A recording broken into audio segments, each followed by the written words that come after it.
Welcome to all parents and students. बऱ्याच दिवसानंतर आपण हा व्हिडिओ अपलोड करतोय after so many days. Okay, we are uploading this video from maths 2 commerce 12th commerce maths 2 chapter number 1. Okay, now let us first discuss few basics for solving exercise 1.2 from this chapter. So what are the basics required to solve problems in exercise 1.2? Now, in the problem, first of all, this problem is related with the billing cycle. मतलब क्या होता है कि जब भी कोई billing cycle होता है, मतलब आप रिटेलर के पास अगर बिल लेके जाते हो, रिटेलर के पास जब होलसेलर से या मैन्युफैक्चरर से होलसेलर के पास बोलो, या फिर होलसेलर से रिटेलर के पास जब कोई बिल जाता है, तब उस बिल पे जो अमाउंट होता है, वो जो बिल पे अमाउंट होता है, that amount is called as the sum due और face value of the bill. बराबर है. तो प्रेजेंट वर्थ क्या होता है, तो वहां पे क्या कहा जाता है कि भाई मान लो कि 100 रुपीज, जस्ट अज्यूम 100 रुपीज का गुड्स आपने ले लिया होलसेलर से. So the value of goods is 100 rupees. Okay, but if you are paying that 100 rupees at the same time, at the time of delivery, अगर आप डिलीवरी के time पे ये 100 रुपीज पे करते हो तो आपसे कितना लिया जाएगा, 100 रुपीज. लेकिन अगर आपने बोला, जो कि हमेशा होता है बिजनेस में, कि एक क्रेडिट दिया जाता है, एक टाइम पीरियड दिया जाता है कि भाई आपने गुड्स ले लिया, तो मैं जैसे मेरे पास गुड्स आपने दिया, मैं जल्दी से जल्दी आपको पैसा नहीं देने वाला. मैं क्या करूंगा कि भाई आपका जो अमाउंट है ये गुड्स का, मैं ये बेचूंगा, फिर आपको मैं 6 महीने बाद, after 6 month I will pay you to the wholesaler. तो ये 6 महीने का क्रेडिट मिला ना, 6 मंथ्स क्रेडिट मिला. तो उस बिल पे जो अमाउंट होता है वो अमाउंट 100 रुपीज रहेगा क्या? 100 रुपीज गुड्स का वैल्यू है, बराबर है. पर वो 100 रुपीज का गुड्स आप 6 महीने तक यूज कर रहे हैं, मतलब 6 महीने आपके पास है, मतलब होलसेलर का 100 रुपीज आपने ब्लॉक करके रखा है 6 मंथ के लिए. बराबर. दैट मीन्स उस बिल पे जो वैल्यू रहेगा वो 100 रुपीज नहीं रहेगा, तो वो 100 से ज्यादा ही रहेगा. Okay, and suppose that value on the bill is 105. समझो वो 105 है. For example, the value on the bill is 105. तो गुड्स का वैल्यू कितना था, 100, पर बिल पे वैल्यू कितना आ गया, 105. बराबर है. बिल कितने का बना, 105 का, 105 105 का, और गुड्स का वैल्यू कितना था, 100. तो ये डिफरेंस कितना आ रहा है, 5 रुपीज का डिफरेंस आ रहा है. तो ये जो डिफरेंस आया वो क्या है, and that difference is called as the true discount. This is the true discount. मतलब उसने क्या कहा था कि अगर आप at the time of delivery cash देते हो, मतलब टाइम ऑफ डिलीवरी आप पैसा देते हो, तो आपको 100 रुपीज में ये सब गुड्स मिल जाएगा. बराबर. मतलब 5 रुपया कम करके दिया ना. बिल कितने का बना था, 105 का, पर अगर आप at the time of delivery पे करते हो तो कितने में दे रहे हैं, वो 100 रुपीज में दे रहे हो. मतलब आप क्या बोलोगे, इन अदर वर्ड्स कि मुझे 5 रुपया क्या मिला, डिस्काउंट मिला. And that discount is called as the true discount. Are you getting it? So true discount is nothing but present worth into n into r upon 100. Now what about present worth? Present worth मतलब जो original value रहता है वो. तो goods का original value क्या था, 100 rupees. So 100 rupees will be the present worth. तो 105 क्या है, फिर जो बिल पे आया वो क्या है, वो है सम ड्यू. सम ड्यू मतलब कि after 6 month, after credit period जो आपको पे करना है वो होता है सम ड्यू, और उसे आप कह सकते हो face value of the bill. समझ में आ रहा है. फेस वैल्यू मतलब क्या, बिल पे जो अमाउंट रहेगा वो. तो बिल पे अमाउंट 100 रहेगा क्या, नहीं, बिल पे अमाउंट क्या रहेगा, 105. Are you getting it? तो 5 रुपीज क्या है, ये ट्रू डिस्काउंट. ट्रू डिस्काउंट किस पे कैलकुलेट होता है, प्रेजेंट वर्थ पे. Present worth into N into are upon 100. N क्या है, पीरियड, मतलब कितने टाइम के लिए आप ले रहे हो. But this period should be in years. मतलब अगर आप 6 मंथ के लिए ले रहे हो, तो 6 मंथ को अगर ईयर में कन्वर्ट करना है तो 6 डिवाइडेड बाय 12 करना पड़ेगा, हाफ ईयर. तो ये हो गया आपका एन. आर होता है rate of interest per year, rate of interest per year. Then the formula becomes sum due is equal to, मतलब बिल पे जो अमाउंट है वो, उसमें क्या क्या आता है, ये 100 रुपीज भी आएगा और 5 रुपीज भी आएगा ना। 100 रुपीज क्या था आपका प्रेजेंट वर्क और 5 रुपीज क्या था आपका ट्रू डिस्काउंट। तो 100 प्लस 5 करके 105 मिला ना। तो सम ड्यू मतलब ये face value is equal to present work plus true discount. Are you getting it? Simple formula, sum due is equal to present work plus true discount. Then drawer in bookkeeping accounts you all know drawer who draws the bill, मतलब जैसे कि मान लो wholesaler से retailer के पास अपने goods दिए हैं तो बिल कौन निकाल रहा है, होलसेलर, बराबर। So drawer who draws the bill, तो जो बिल दे रहा है वो हो गया drawer. Drawee on whom bill is drawn, अब ये बिल किसे दिया जा रहा है, रिटेलर को दिया जा रहा है ना, तो ये रिटेलर क्या हो गया, ड्रॉई। तो ड्रॉ मतलब जो बिल दे रहा है और ड्रॉई मतलब जो बिल ले रहा है। Are you getting? Okay. Amount of bill, amount of bill मतलब बिल का अमाउंट, बिल का अमाउंट मतलब बिल पे जो है वो ना, तो अभी भी कहा बिल पे जो वैल्यू होता है उसी को हम क्या कहते हैं, face value. So that is amount of bill. Date of bill, simple, bill पे जो डेट रहेगा वो रहेगा date of bill. Nominal due date, पर नॉमिनल ड्यू डेट मतलब क्या, कि जैसे कि अभी मैंने कहा कि बिल दे दिया आपको 1 जनवरी को, 1 जनवरी को बिल दे दिया आपको और बोला कि पीरियड दे दिया आपको, मतलब 6 मंथ का क्रेडिट बोला ना मैंने, 6 मंथ 8 मंथ जो भी दिया है, तो 8 मंथ का क्रेडिट दिया मैंने, तो बिल का नॉमिनल ड्यू डेट क्या होगा, date after period of bill is completed. Period of bill समझा कि भाई मैंने आपको बोला कि 8 महीने के बाद मुझे अमाउंट पे करना, 8 महीने तक आप रखोगे गुड्स तो चलेगा, बट 8 महीने के बाद after 8 month you have to pay. So 8 month is the period of bill. तो 8 मंथ कंप्लीट होने के बाद जो डेट मिलेगा that is the nominal due date. मतलब 1 जन को अगर बिल दिया आपको, तो अगर 8 मंथ का पीरियड रखा मैंने, पीरियड ऑफ बिल, तो 1 जन को बिल दिया आफ्टर 8 मंथ मतलब अगस्त, बराबर है। तो अगस्त में 8 मंथ होने के बाद 1 सितंबर को, सॉरी 1 जैन फेब मार्च अप्रैल मई जून जुलाई अगस्त, बराबर 8 मंथ हो गया। तो अगस्त कंप्लीट हो गया 8 मंथ में, तो क्या आएगा डेट फिर 1 सितंबर। तो ये जो 1 सितंबर है वो हो जाएगा आपका nominal due date. Are you getting it? Nominal due date समझा, मतलब डेट ऑफ बिल है, उसके बाद पीरियड ऑफ बिल उसको ऐड कर दो, फिर जो डेट आएगा वो रहेगा नॉमिनल ड्यू डेट।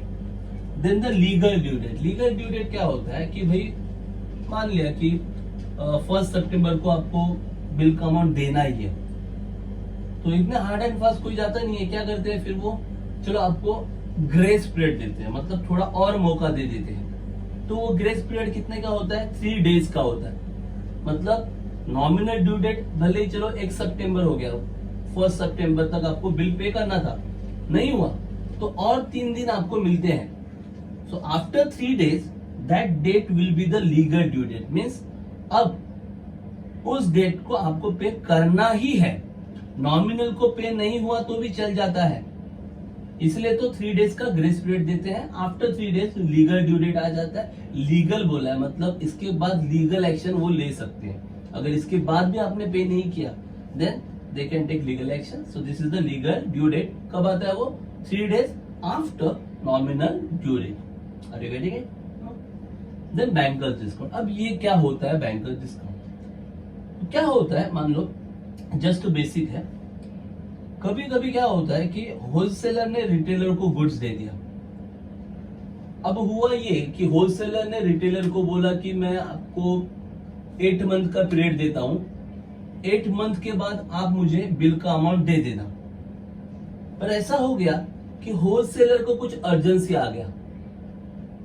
क्या हो गया, होलसेलर को अर्जेंसी आ गया। होलसेलर बोला रिटेलर को कि हमने तो आपको 8 मंथ का पीरियड बोला था, but now I have an urgency after 4 months या 5 मंथ, आफ्टर 5 मंथ समझो वो बोला होलसेलर कि अभी मुझे अर्जेंसी आ गई, मुझे वो बिल का अमाउंट अभी के अभी चाहिए, तो अभी रिटेलर तो दे नहीं पाएगा क्योंकि उसने तो उस हिसाब से प्रोविजन किया है, 8 मंथ का पीरियड मिला है, तो 8 मंथ के हिसाब से रिटेलर ने प्रोविजन किया है। जबकि होलसेलर कब मांग रहा है, अभी आफ्टर 5 मंथ्स मांग रहा है, तो करे तो क्या करे, तो कोई तो ऐसा बंदा होना चाहिए ना।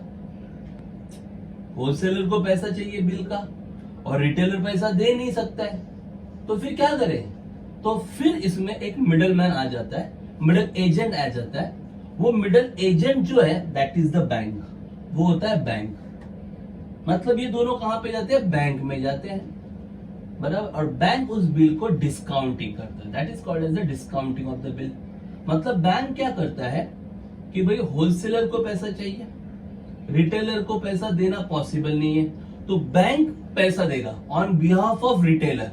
रिटेलर के बिहाफ पे कौन पैसा देगा, बैंक देगा, किसे, होलसेलर को। मतलब होलसेलर का काम निकल गया, बराबर। रिटेलर को पैसा देना था होलसेलर को, बराबर है, बट रिटेलर तो होलसेलर को पैसा नहीं दे पाया, तो पैसा दिया किसने, बैंक ने। मतलब अब रिटेलर का रिलेशन किसके साथ रहेगा, बैंक के साथ रहेगा, क्योंकि बैंक ने तो होलसेलर को पैसा दे दिया, तो अब रिटेलर को पैसा किसे देना है, बैंक को देना है, बराबर। अब ये जो होता है that is the bankers discount, ये बैंक डिस्काउंट देता है। अब आप बैंक डिस्काउंट बोलोगे, मतलब क्या है कि भाई कोई भी बैंक काम करता है, ऐसे ही पैसा दे देगी क्या होलसेलर को, बैंक देना था रिटेलर को, दिया किसने, बैंक ने, ऐसे ही दे देगी, कुछ तो इंटरेस्ट वगैरह चार्ज करेगी ना, ओके। सो इसके लिए बैंकर डिस्काउंट आता है। बैंकर डिस्काउंट कहने के लिए वो डिस्काउंट है, बट वो है बैंक का इंटरेस्ट। मतलब बैंक क्या करेगी, इंटरेस्ट चार्ज करेगी, क्योंकि बैंक का पैसा अभी बिजी हो गया ना, बात समझ में आ रही है। होलसेलर को किसने पैसा दिया, अभी बैंक ने दिया, मतलब वहां पे ब्लॉक किसका अमाउंट हो गया, मनी हो गया, बैंक का हो गया, बराबर। तो उस मनी पे अब बैंक क्या करेगी, इंटरेस्ट लेगी, वो है बैंकर्स डिस्काउंट। तो बैंकर्स डिस्काउंट के लिए फॉर्मूला है सम ड्यू। सम ड्यू मतलब बिल का अमाउंट, बैंक ने बिल का अमाउंट दिया ना उसको, होलसेलर को, तो उसी पे इंटरेस्ट लेगी, तो sum due into N into are upon 100।